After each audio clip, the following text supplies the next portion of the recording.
Most people think we just take out teeth, but our scope actually extends far beyond that. We manage facial trauma, where we have to fix broken jaws. We also take care of deep space neck infections, where we have to take care of complex abscesses.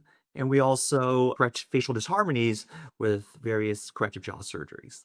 So, to become an oral maxillofacial surgeon, I actually had to embark on an additional 6 years of training after dental school. It consisted of me matching to Cornell, moving to New York, and doing 2 years of medical school, followed by 4 years of clinical training in the hospital.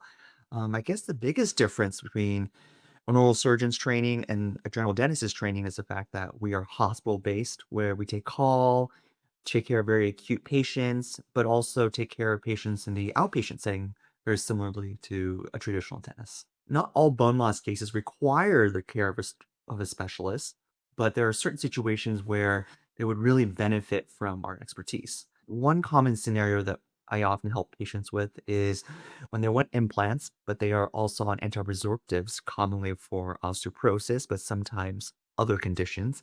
And that situation requires a lot of coordination and communication with their physicians and also requires extensive understanding of bone physiology, anatomy, and medicine. So I believe that's where really my education and extra training really come in handy. I chose to do medical school not for the title, but because I really wanted to make sure that my patients receive the best care possible.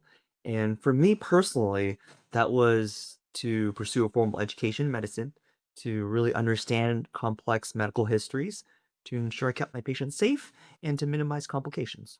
So, this is why I chose to pursue my medical degree as a dentist.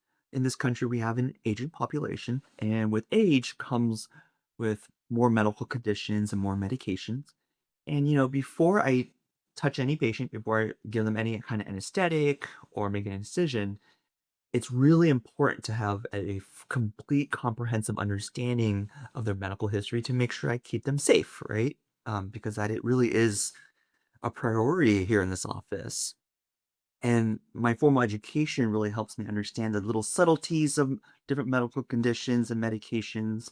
That's really empowered me to not only keep my patients safe, but also treat more patients there and feel comfortable doing so. And one thing I really feel proudly about here at Peninsula is not only am I well versed in these medical conditions, but my staff actually surprisingly are too. And many times they're able to screen and understand things before I even see the patient. So, yeah.